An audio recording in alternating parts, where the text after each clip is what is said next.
Welcome to the Author to Authority podcast. And today we are covering a topic that I don't think we've ever covered from this vantage point before. And we're going to be talking about the Brand SERP guy, Jason Barnard. And when I was talking to him and looking at his stuff and checking out his interviews, I was amazed at his knowledge on how to use Google. And I was just so impressed that I'm like, I've got to have this gentleman on the show. So welcome, Jason. Thank you so much, Kim. It's delightful to be here. So Jason is an author and digital marketing consultant. He specializes in brand SERP, SERP, what appears when your audience Googles your brand name, and knowledge panels, what Google understands about who you are and what you do. Now, he came from playing the Cavern Club in Liverpool to touring Europe, playing double bass in a punk folk group, to playing the role of a cartoon blue dog in a TV series, and to remote working from a tropical island in the Indian Ocean. So definitely want to hear a little bit more about that. Jason, take a few minutes and just introduce yourself and share a little bit more about your story with us. Right. Yeah, the way you put it sounds like a really interesting story. And we can add to that now and say I'm now in Oxford using Oxford University libraries to write and research a book. And a lot of my life has just been about what's a fun idea. And I don't need to be at Oxford. I don't need to use the libraries, but it's a lot of fun and it makes me feel slightly more intelligent, as I said earlier on. And the whole process of my life has been, what do I really want to do? What do I feel would be nourishing for me as a human being? And what would make the world a slightly better place? And playing in a punk folk group, obviously punk folk is kind of quite aggressive, but it made a lot of people happy. We ended up with quite big crowds. We'd get 200 to 500 people. Making people happy, having a good time at a gig was really, really, really positive for me. And I enjoyed it immensely. And then being a blue dog in a cartoon was for small children. So it was all about educating small children between the ages of 3 and 6, teaching them about the world through the eyes and the actions of a blue dog and a yellow koala in a cartoon. And I actually got into the internet through the blue dog and the yellow koala because we had a website that was phenomenally successful. By 2007, it was the 10,000th biggest site in the world. And it was just amazing. for kids. And we were competing with PBS and Disney and the BBC.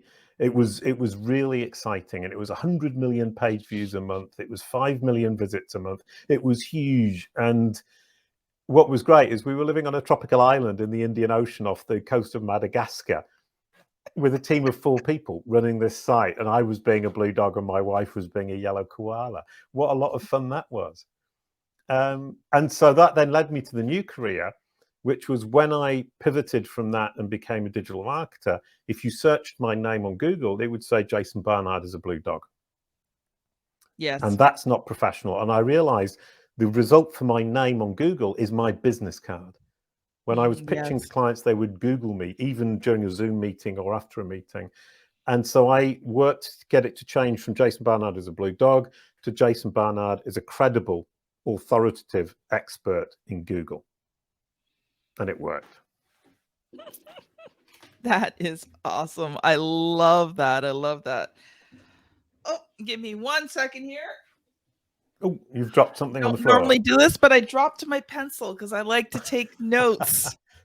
Oh, right. So here's a hint and tip. If you're ever thinking about doing your own podcast, take notes as you go along.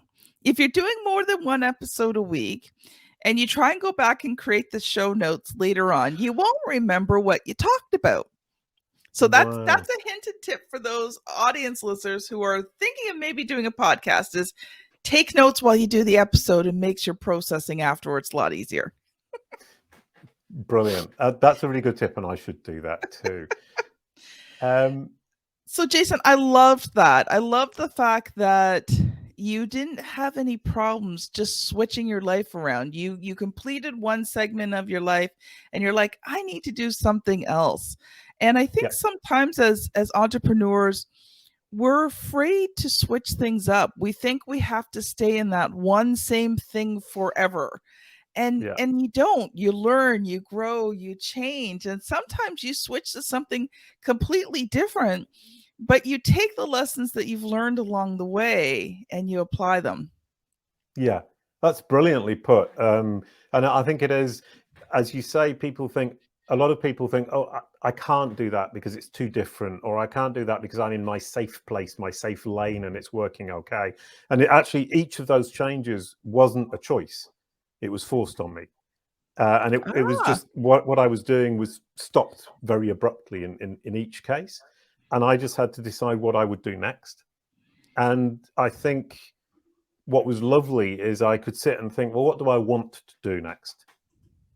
And rather than what do I need to do next to make a living? And to be honest with you, I was talking to my daughter the other day, and she was saying, I remember as a child, there were periods when we had lots of money and nobody ever worried about money. And there were periods when we had to worry about money and we didn't have that much to spend. Mm-hmm. And that's part of it, I think, as well, is you have to be prepared to go through those lean periods. And if you're not prepared to do that, then stick to your safe lanes, because the lean periods are always going to come and they're always going to be there. And somebody else asked me about running my own company and saying, I don't have the motivation to get up every morning and do it, and I would be worried constantly about the income. And I get that. And I think it takes a specific kind of person not to worry about it. And if you're going to worry about it all the time, you'll make yourself ill, you get an ulcer, and you won't sleep. So I think you have to be honest with yourself about what you're willing to put up with in terms of lean periods and worry about income. You know, it's one of those times for me right now, because I spent the whole summer getting ready to move across the country. We had lived in the same house for 30 years. I had about 6 weeks to pack a house I had lived in for 30 years, sell that house, buy a new house across the country. And so, you know, my business just kind of stalled out because I wasn't really working too much on it. And, you know, I've learned over the years, you do go through lean periods, and even sometimes just the cyclical nature of your business, that certain times a year your business is going to be more busy than others, and there will be slower times of the year when, you know, the business isn't coming in as much. And almost every business has those types of seasons throughout the year. Most people I know are not interested in starting to write a book the end of November, beginning of December. It's not on their game plan. Now, January. Oh, is January the fresh start? The new year, the fresh start, right? Christmas is done and over with, all the visiting, all the holidays, all the taking a break. It's a fresh start. You know, it's a good time to start writing a book. And it's winter, depending on where you live in the world. Right. Good Here point. In North America, well, Canada and the northern part of US, it's winter. Sometimes you don't have much else to do. Right, very good point. Well, in Mauritius in January, it was the middle of summer, so we'd be sitting on the beach. Nice. Yeah, it was pretty nice. That's one of my bucket list things to do, is to go someplace hot for 2 weeks in the middle of a winter. Oh, right. And you haven't done that? Not yet. Oh, right. I went there and stayed 13 years. And when you go to Mauritius, what's lovely about a tropical island is it's warm all year. But it's also quite boring. And you get up in the morning and think, oh, not another really sunny day, which is terribly ironic. And the other thing is, in Mauritius, at least, we didn't really have seasons, and we didn't have different hours or different darkness hours. It was pretty much gets light at 6 a.m., gets dark at 6 p.m. Yeah, you know, day in, day out throughout the year. And the weather, hot to very hot, was your choice. You know, it's funny, being a Canadian, one of the things we talk about a lot is weather. Because here in Canada, it can change 20 degrees in a day.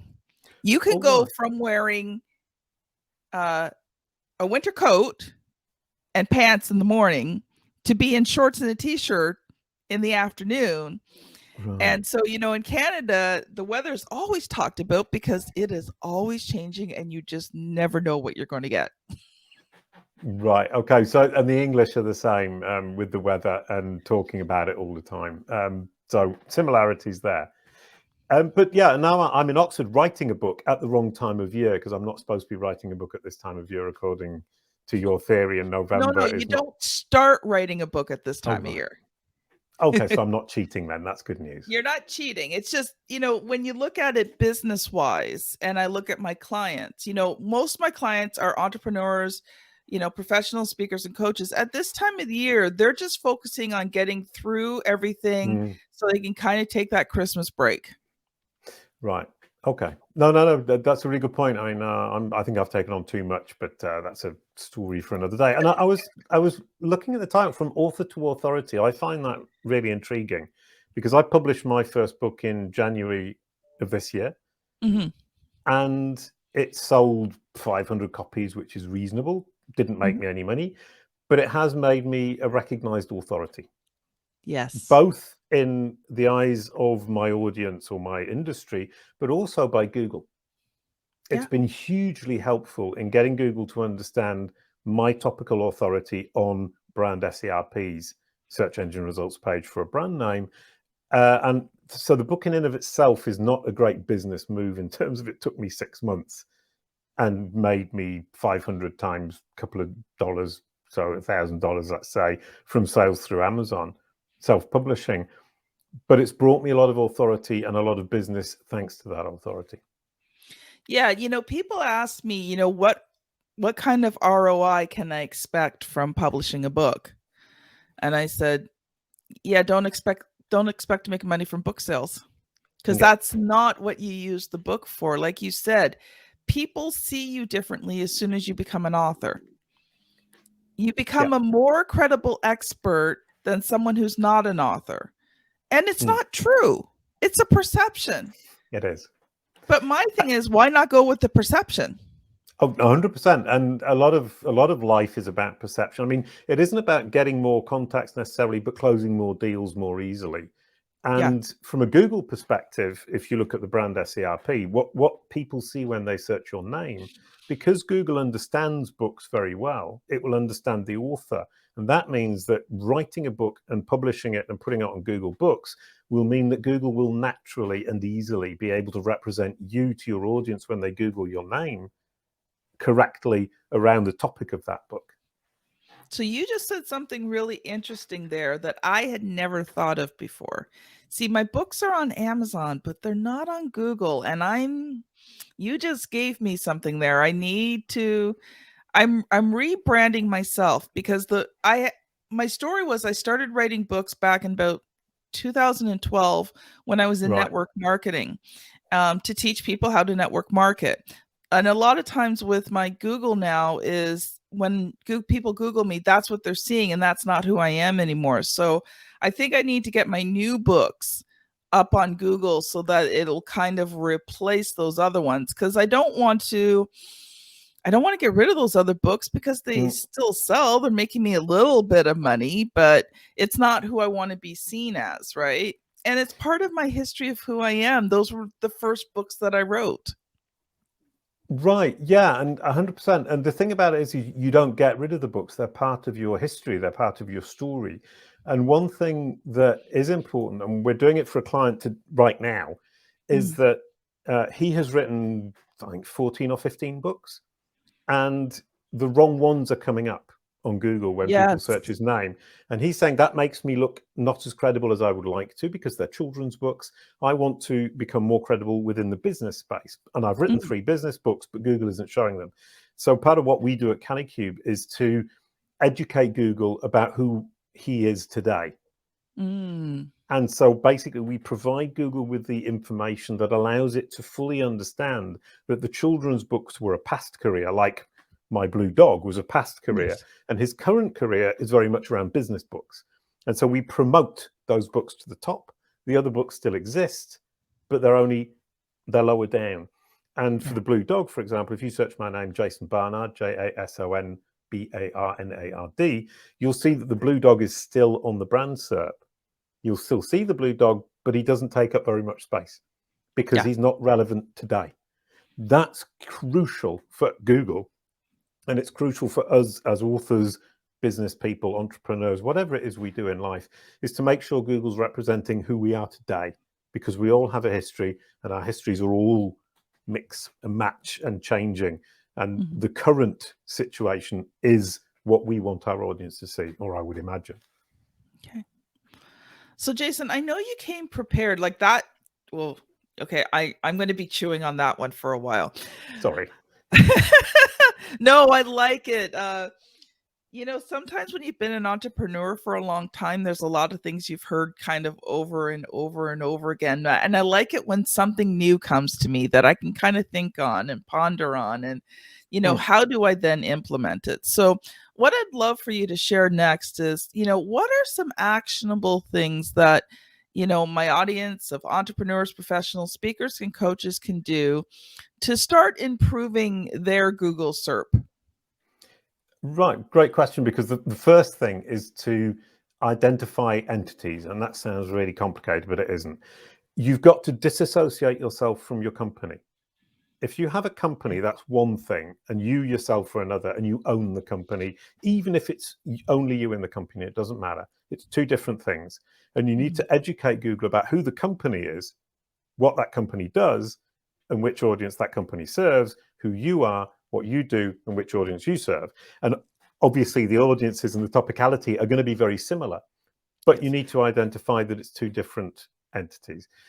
That's number one. Number two is to make sure that those entities have a home. And what we're calling entity home is somewhere the entity lives online, a page that is controlled by the entity, the person, or the company. And Google is actively looking for that page online that explains who you are, what you do, and which audience you serve. And there you can explain to Google the facts, what your priorities are, which are the books you want to put at the top of the Google search results. You put them at the top of your page. This is current. And then you go down backwards through your life to the bottom, which is least current, i.e. in the past, right at the bottom.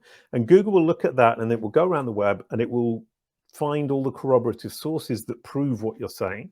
And at that point, it will believe you. So it doesn't just believe you because you say it, but it wants your version of the story. And then it will check. And if your story checks out, you'll get a great brand SERP. Okay, so how would someone go about doing that? And I realize there's probably a lot of technical stuff, but is there something that, like, very practically, like, say, you know, I wanted to kind of do that, would there be a step? Like, is there a place that I can go to kind of do that, or what would you suggest? Right. Well, in fact, if you go to calicube.com, you'll see that we have a vast amount of free information. We don't keep secrets. We share all of this with everybody, because our philosophy is every person and every company who has any kind of digital presence needs to look after their brand SERP. Yes. And we can't possibly serve them all. So we might as well share how we do it. And then those who want to do it, who want to spend the time learning and look after it themselves, you're welcome. And for those who don't and want us to do it, we'll do it for you. If you've got a particularly difficult problem, you'll probably need our help. But basically, if you have that entity home and you explain very clearly who you are, what you do, and which audience you serve, and what your priorities are of what you want Google to show, if it checks out, as I said, it will show that. And you don't need to be geeky. It can be a one-page website. Yeah. We currently use Duda. Duda's really simple to use. It's a really great platform. I used to use WordPress. WordPress can get geeky and complicated very quickly. Duda is simply not complicated. Wix is another good one. So Duda or Wix, create yourself a one-page website. You can put that up in a couple of hours. Doesn't need any technical skills. And then if you think you need to be geeky, we've got a guy called G. Scott Graham, who came for 1 hour of consultancy with me. I told him exactly what he needed to do. We recorded the consultancy session. I sent him the recording with the transcript. He executed everything that I told him to do.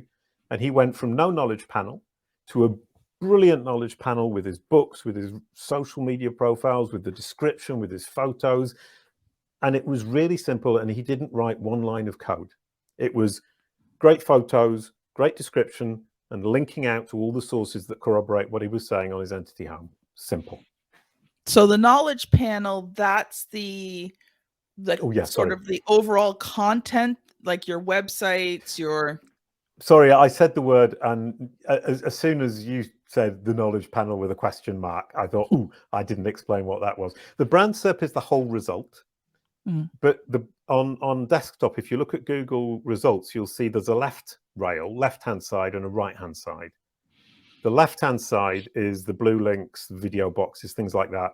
That's Google's suggestions and recommendations. On the right-hand side, you'll see an information box. That's the facts according to Google. So the knowledge panel is part of the Brand SERP, and it's Google's understanding of the facts. Okay. So having that makes you look incredibly credible, if I can say incredibly credible, because Google has understood you and is validating who you say you are. And it's basically Google's stamp of approval. This person is an authority. This person is important. This person is worth looking for. And if you don't have one when somebody Googles your personal name, you should get one. Okay. Sorry, I mean, I'm terrible. You should do this. I shouldn't be giving advice. I have a friend who, every time I say you should do this, he gets really upset. He said, no, what you mean is I could do that and you advise me to do it. It's not something I should do. And it's the idea that it's an absolute. It's a piece of advice. This is something you could do, and it would be a very good idea. Okay, let's put it this way. If you want people to Google you and see what you want them to see, then you should do these things. Yeah, I hope my friend Hugo isn't listening. You know what? We all have choices, right? Yep. But I think, you know, when you are that authority, when you are that expert, I think there are times you need to use the word should. Because if you want to get the results, then there's things that you have to do, you should do. And if you don't, and you don't see the results, well, you know, you and I can have this conversation. And if I don't do anything about what we're talking about today, I can't come back to you and say, oh, it didn't work, because I didn't do what I should have done. Yes.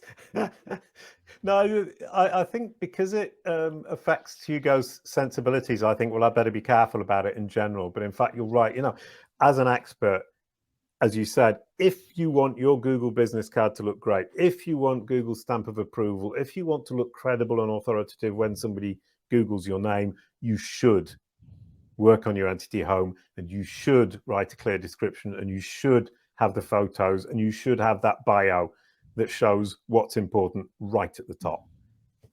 And it really is simple. I mean, what I find astonishing is what I'm teaching and what I'm talking about is so simple. Anybody can do it. You go to caddycube.com, you look in the learning resources, everything is there.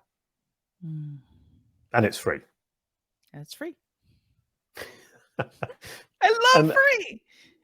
Well, it is, and there is the for us, the idea of saying, if you really want to geek out, we've got courses, and you can buy courses, and you can learn from me. We've got 12 hours of video lessons about all the details and all the technical stuff, and you can really get into the meat of the whole question and really understand it. But you don't need to understand it in order to do it.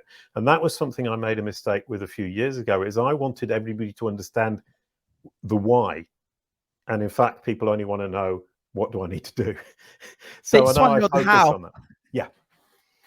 So I'm focusing much more on the how, and caddycube.com explains the how. It also explains the why, but you don't need to read the why, so you have the choice. Whereas if you're going to take the courses, you're going to get a lot of why this is the case, because it will help you to understand better why you're doing things and how to expand it and apply it to different case scenarios. That is awesome. So we're going to switch gears here a little bit. You said you're writing a book. So I'm going to give you the question that I give to every person who's either working on their book or has finished their book. So the question is this: what has been the good, the bad, and the ugly of your process so far? Right. Well, I'll talk about the first book. The good, the bad, and the ugly was, I thought I was being very clear, and I got some help from a real writer called Emily Bartdorf, who rewrote it, and it didn't make any sense. And I read it and I thought, but this is all, I didn't say that. And she had misunderstood. And it wasn't that she wasn't clever. She is very clever. It was that I hadn't explained it clearly, and I hadn't been able to put myself at everybody else's level in terms of not intelligence, but understanding of the situation, understanding of Google. And that taught me an incredibly valuable lesson about not overestimating your audience and not underestimating your audience, obviously, either. But you have to understand what level your audience is at and write at that level. And it's very difficult to do. For me, there are so many things that are obvious that I think that's not even worth explaining. And Emily would say to me, you have to explain it, like, what is a knowledge panel, for example? Because if people don't understand what it is, they won't understand a word of what you're saying. So that was an incredibly valuable lesson. And that's why it took 6 months. I think I now do a better job. But the second point that I'm starting to realize is that I shouldn't be scared of repeating myself.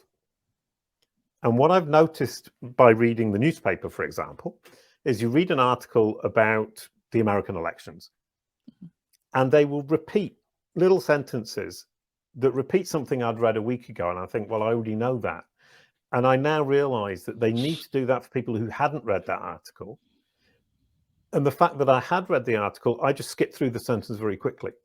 So as long as they're not overly heavy with the explanation, you don't go into detail. They just say, this happened last month, click here to learn more, or a link through to the full article.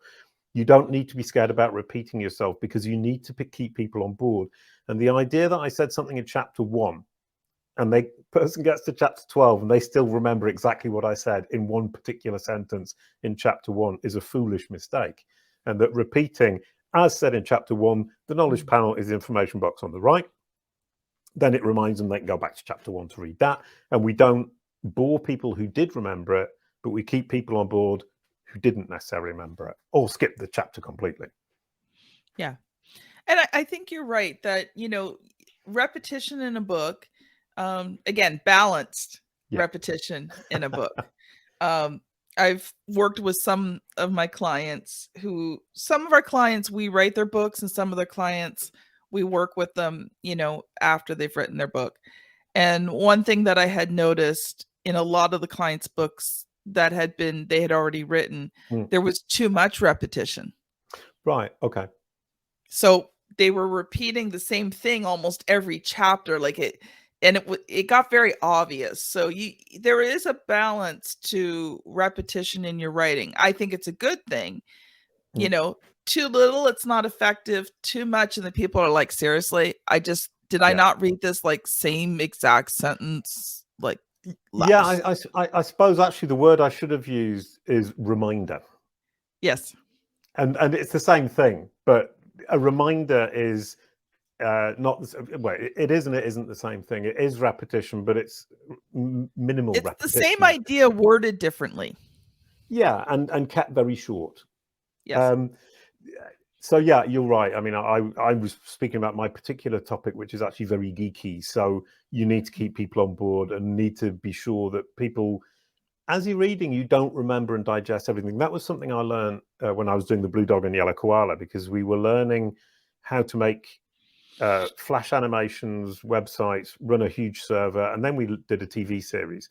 And what I realized after a while is I would be really stressed out because I didn't understand how to do something. And once I gave myself a little bit of leeway and said, well, I'll keep working, and in 2 weeks or 3 weeks, it will all drop into place. And don't put pressure on myself. And I think that's one of the things in learning that people forget is you're not going to understand everything today. Even if you've read it all, you need to digest, reread, see other information, see other perceptions, other iterations of how that can be said, and it will drop into place. and I we think get that's even true frustrated. with Sorry. your brand SERP. You're not going to understand everything at first. Mm. So you just start with the basics, get the basics, and don't worry about trying to get everything Google wants. Just Yep. start working towards having Google see what you want to see, because it's going to be a process anyway. It's not, Yep. your Google's not going to change overnight. It's going to change over a period of time. So just start working on it. And to give you an idea of the timeline, you'll start to see changes in a week. If you change your own web page, which is ranking, that will change in a week. You will start to see a change in structure in about 3 months if you work diligently, and you will begin to feel that you have control after a year. So those are your timelines. A few weeks to see some nice changes where you're starting to think, oh, that's pretty cool. After 3 months, you'll start to see the design. Let's say the design of your Google business card is changing and becoming something closer to what you want, and it's representing you more accurately. And after a year of good, solid work, you will have a brand SERP that represents you and that you more or less control. Wow. Wow. We could keep talking all day, but we could. We have come to the end of the show. Jason, thank you so much for coming on and sharing your knowledge with us. Just before we go, you talked about Calicube. Is there any other places that people can go to personally connect with you? This is a lovely question that I enjoy greatly, because if you want to connect with me, search my name, JASON BARNARD, Jason Barnard, and Google will present you not only with my Google business card, but with a choice of where you can connect with me and how you want to connect with me, which means that I don't impose it on you. So what you will see is my knowledge panel with the facts, my website number 1, Twitter number 2, maybe my company website if you want to do business number 3, LinkedIn if you want to connect on LinkedIn, that's kind of B2B, Twitter's more fun. My own website would be if you wanted to know more about me as a human being. You've got my YouTube channel, you've got my articles on Search Engine Journal, Search Engine Land. And as you can see, I've described these different ways that you can engage with me through the videos, the articles, my personal life, my business, or just learn about me factually from the knowledge panel. It's up to you. And I think that is the secret of a great brand SERP. Thank you so much, Jason. I have appreciated just having you on here and getting to hear your knowledge. So this has been Jason Barnard and Kim Thompson-Pinder on the Author to Authority podcast. Thank you so much for listening, and we will see you on the very next episode. Bye now. Thank you very much, Kim. Bye-bye.